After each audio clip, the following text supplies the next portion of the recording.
It is often the eruption or aggravation of its perennial political crises that draw the attention of the international community to Yemen, a country whose history is both rich and troublesome.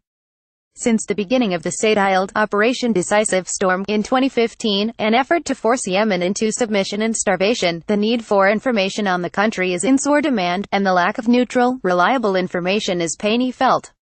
With Yemen in crisis autocracy, neoliberalism and the disintegration of a state Saki 2017, Helen Lackner has produced a book that fills this gap, addressing both fellow scholars and interested observers. Few scholars would be better suited to review Yemen's recent history in order to elucidate the country's current transformations. Lackner has been researching Yemen for several decades and lived there for many years, both in the former South Yemen (PDRY) and North Yemen (YAR), and, after unification of the two in 1990 in the Republic of Yemen (ROY). This first-hand experience and long-term involvement in the country's fortunes has provided her unique insights into its social, political and economic development, and enables her to recognize the broader significance of what might at first appear to be unique and isolated incidents. The array of topics of this book is correspondingly broad.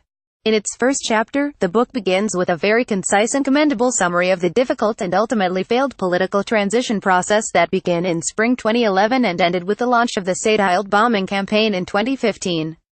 The 9 following chapters explore the historical roots of the current crisis in Yemen by addressing very different but closely related aspects of its recent history: the influence of foreign states on Yemen's development and politics, the history of the two Yemeni republics YAR and PDRY from their establishment in the 1960s to their unification in 1990, the role of political Islam, the emergence of the Houthi movement in the country's north and the secessionist movement in its south, the changing role of tribalism in Yemeni society and politics, the deficient economy, and the country's rural-urban nexus.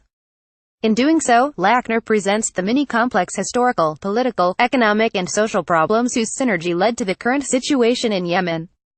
Lackner's account shows that in 2011, when the crisis erupted in Yemen, a breaking point had already been reached in many ways, as at that time, people's living standards continued to deteriorate, the patronage and nepotism-based autocratic rule had run out of steam, and cash and rapid population growth combined with mismanagement of limited natural resources, water in particular, threatened the country's very survival. On this basis, she conclusively argues that reaching a sustainable peace will only be possible if all the problems are addressed in synergy. p. 287. The strength of this book lies in the breadth of its topics and in their balanced presentation. Lackner's caution in properly weighting the details of a very complicated set of developments can be attributed to her long-standing research expertise and first-hand experience in Yemen.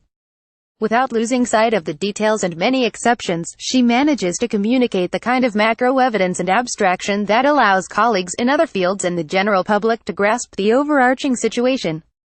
Moreover, in her book Lackner rebuffs some prejudices and misperceptions that are common even in Yemen and therefore very difficult to correct. In Chapter 5 on the Houthis, a commendably well-balanced account of the rise and expansion of the Houthi movement in Yemen, she criticizes the belief prevalent throughout southern Yemen that only the south was being neglected and discriminated against. She rather argues that this discrimination affected large parts of the population in the north and south, and hence was a factor in the emergence of both the Houthis and the southern secessionists.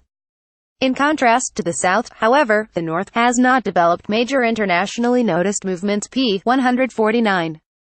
Praiseworthy also are some of her corrections in relation to the local discourse in the south, which has been dominated by emotional and contentious language even among scholars concerned with southern Yemen, many of whom simultaneously function as political activists.